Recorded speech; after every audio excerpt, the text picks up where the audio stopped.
Alrighty, you're probably here because of the title, so let me get this out of the way. I'm not here to bash or praise World of Warcraft. I'm just taking a look at the impact the game has had on gaming in general in a mostly objective fashion.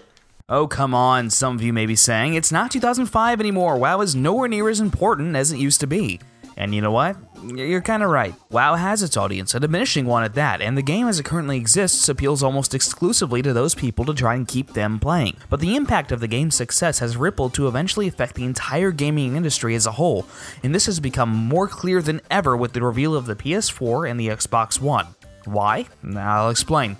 World of Warcraft was the first truly successful MMO in the West. Others existed before it and paved the way, but WoW is the standard we hold all MMOs to, and no game has ever matched its success monetarily or otherwise, but the game changed things forever. Within the first day of its launch in November 2004, it had 200,000 players, breaking records. Then it continuously increased its subscriber rate until its peak in 2010, with 12 million paying accounts. Nowadays, it's dropped down to 8 million and will likely decline in the years to come. But the fact remains that nearly 10 years later, World of Warcraft is still making bank. That's one game making a profit consistently for a long-ass time. Of course, soon after, we got lots of companies trying to get a piece of that WoW pie only to fail.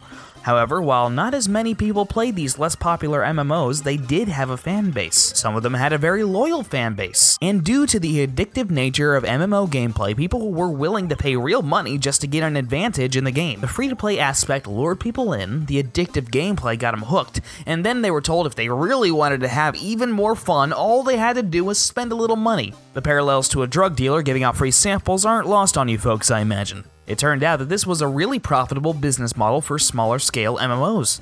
Some of those free-to-play games still exist to this day. MapleStory existed in Korea before World of Warcraft and thrives even now on the free-to-play business model. Lord of the Rings Online started in 2007 and failed to dethrone World of Warcraft, but still exists as one of the most popular MMOs to this day as a free-to-play game. You've got EVE Online, Star Wars The Old Republic, Rift, numerous Korean MMOs make plenty of money. For some reason, Korea loves MMOs, I don't know. Hell, even World of Warcraft has their own brand of free-to-play gaming now. It's a huge gaming subculture at this point, and one with a steady flow of cash, and that's the key. Gaming companies over the past few years have been extremely unhappy with the fact that their games get sold after being played, and they don't get a chunk of the profits, ignoring the fact that once a game of theirs is bought, the disc no longer belongs to them, and the owner has every right to resell it. Console gaming has reached the point where it can maintain online gameplay just as well as a PC, and they want what MMOs have. They want not only to make money from the initial sale of the game, but to keep making money from that game and milk it for every single cent it's worth. It started with downloadable content, or DLC. They made extra content for completed games to try and make more money from them, but apparently not enough people were buying those, or they just didn't want to spend the money and time to try and add content, so they started withholding content from the consumers so they could sell them an incomplete game for the full price and then make them pay extra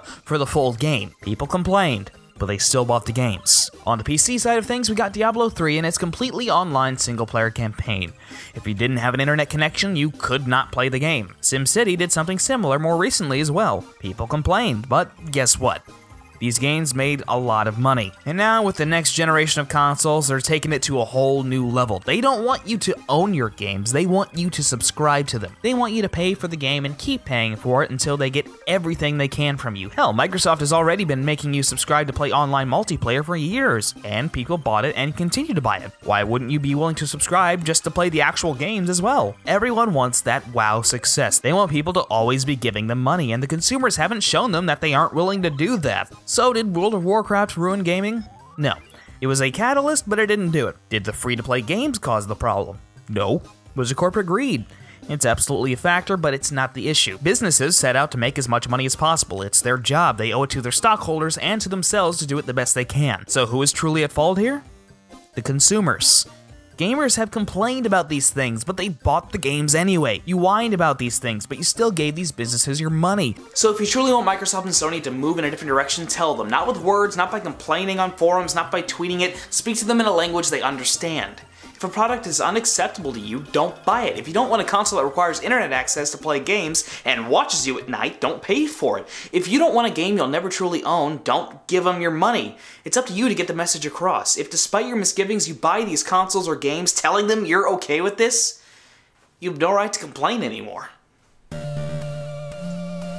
Thanks for watching the episode. Now it's time to take a look at some of the viewer questions from the last video. When asked what your favorite Star Wars game was, here are some of the answers a few of you came up with. There wasn't one particular answer that stood out here. There was no clear winner. It's pretty varied, which I guess is a good thing to say about the Star Wars games, since there's a whole bunch that a lot of people loved. So, yeah, good on you, Star Wars games. If you want to have one of your comments featured on the next video, just answer this viewer question. Are you interested in buying any of the next-gen consoles? You know, Wii U, Xbox One, PS4, whatever. I'm gonna put them all up. I'm gonna see what you guys thought, so just do that, and, you know, subscribe, and Twitter, and Facebook, and all that stuff if you want. You know, just, yeah, that's it. Bye.